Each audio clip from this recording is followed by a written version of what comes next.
ঝাড়গ্রামের বেলপাহাড়িতে সাত সকালে দাতাল হাতির তাণ্ডব, আতঙ্কে এলাকাবাসী। খাবারের সন্ধানে সাত সকালে 25টি দাতাল হাতির তাণ্ডব, লোকালয়ে আতঙ্ক। অপ্রীতিকর ঘটনা এড়াতে বন দপ্তরের পক্ষ থেকে চলছে মাইকিং করে সচেতনতার প্রচার। ঝাড়গ্রাম জেলার বেলপাহাড়ি এলাকায় এদিন ভোর থেকেই দাতাল হাতির তাণ্ডবে চাঞ্চল্য ছড়ায়। খাবারের সন্ধানে জঙ্গল ছেড়ে লোকালয়ে ঢুকে পড়ে দাতাল হাতির একটি বড় দল। স্থানীয় সূত্রে জানা গেছে, প্রায় 23 থেকে 25টি হাতির দল বর্তমানে ঝাড়গ্রাম জেলার বেলপাহাড়ি এলাকার তারাফেনী ব্রিজের সামনে অবস্থান করছে। হঠাৎ করেই এত বড় হাতির দল লোকালয়ে ঢুকে পড়ায় এলাকায় আতঙ্কের পরিবেশ তৈরি হয়েছে। বন দপ্তরের কর্মীরা পরিস্থিতির উপর নজর রাখছেন এবং স্থানীয় বাসিন্দাদের সতর্ক থাকতে নির্দেশ দেওয়া হচ্ছে।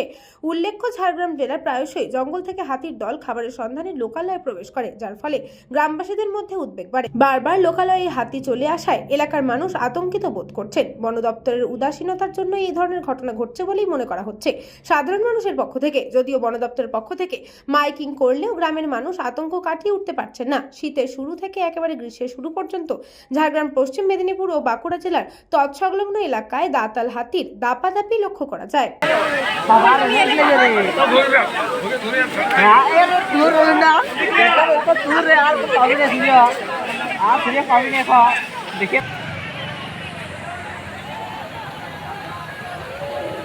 করার পর চেষ্টা করেই যাও, সফল পাবে বলে গেল। উনি বুঝা দিল জিনিসটা, কোনো নাই কোনো সময় পাবে।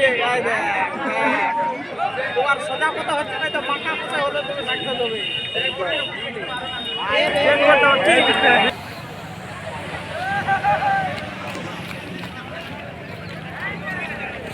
Bureau report, news Banga time. St. Augustine's Day School, Barakpur. Success for every child. Admission open 2026 to 2027. Contact number 9007934555. আপনার সাধ্যের মধ্যে সোনার গহনা কিনতে বা গড়াতে চাইছেন? তাহলে আর দেরি না করে অতি শীঘ্রই চলে আসুন ইছাপুর আনন্দমঠ স্টেশন রোডের উপরে অবস্থিত JM জুয়েলার্সে। আরও বিশদে জানতে অবশ্যই রাত 8টা 5 মিনিটে আমাদের Facebook page JM jewellers follow করুন।